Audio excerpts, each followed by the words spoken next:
Bitcoin, Bitcoin, Bitcoin. It's like a toxic ex. Why might you ask? Because it keeps calling us. No matter how many times China bans it. Let me take you back to a time when Bitcoin called me. It was beautiful, sunny weather, 2009, puffy, white clouds, and in Southern California. This was me, doing what Cali bros do best. Partying, hitting the sun. I happened to be working in a tech industry, and I also happen to have hair. You guys might notice. But yeah, so I happened to be in the tech industry. I was pretty much a programmer from birth, and I had early access to Bitcoin. I was an early adopter. I got to play with the software, mine, look at the wallets, things of that nature, and then pretty much left it running on my machine. And behold, a few days later, mined my first block. Interesting.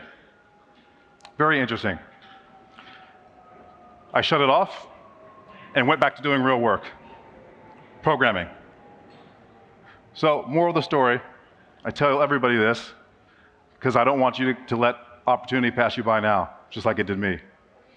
I still have Bitcoin sitting somewhere in a hard drive on a landfill and, you know, I don't know, somewhere in Texas probably, but who knows. So anyhow,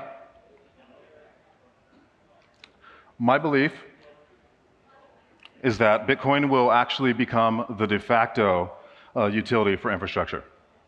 I think it's going to be used to power pretty much everything to some extent. You know, you guys might have heard the panel earlier and how we kind of talked about hedging your bet against other assets when you're building proof-of-stake networks. I think it will be used primarily for infrastructure. If you look at some of the weaknesses of Bitcoin and the utility and some of the disappointments that we've had with it, it lends itself actually really well to security. So that's kind of, I'd say, if anything you take from this talk is take that. Definitely what I'm interested in from a Bitcoin perspective with restaking. So let's get into a couple things that it could be used to power. And these are just a very few. I just kind of slapped this on here. So we've got like DPIN, SAS, oracles. I find SAS very interesting because SAS is probably untapped for the most part. And I think it would be very interesting when the, I guess you could say, general public starts to require decentralization or start to ask for it, right? And at what levels of decentralization will they ask for it?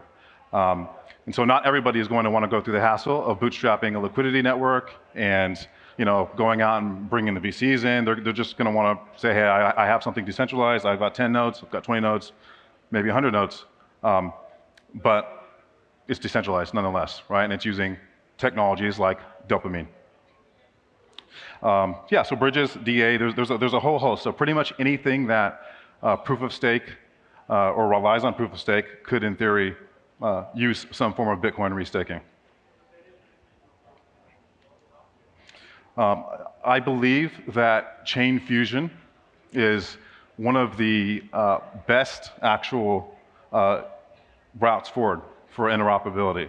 I found it very amazing when I looked at the technology and just imagined that I could build a smart contract that would manipulate Bitcoin, Ethereum, Solana, USDC, all within the contract. I thought that was insane. So that's one of the reasons that we're actually choosing to work with ICP, and we've been very excited about messing with this technology and playing with it. And yeah, very excited to bring restaking to the world, starting with Bitcoin. I'd like to leave room, so I just wanted to kind of take you guys through that story here and go from there. And so any of you that might have seen the panel before might have had some questions, but I don't want to go too far into the tech side. But if anyone has any questions, I would love to answer them now. Or yeah, so any questions? No? All right. Well, I appreciate it. That's it. Thanks, guys.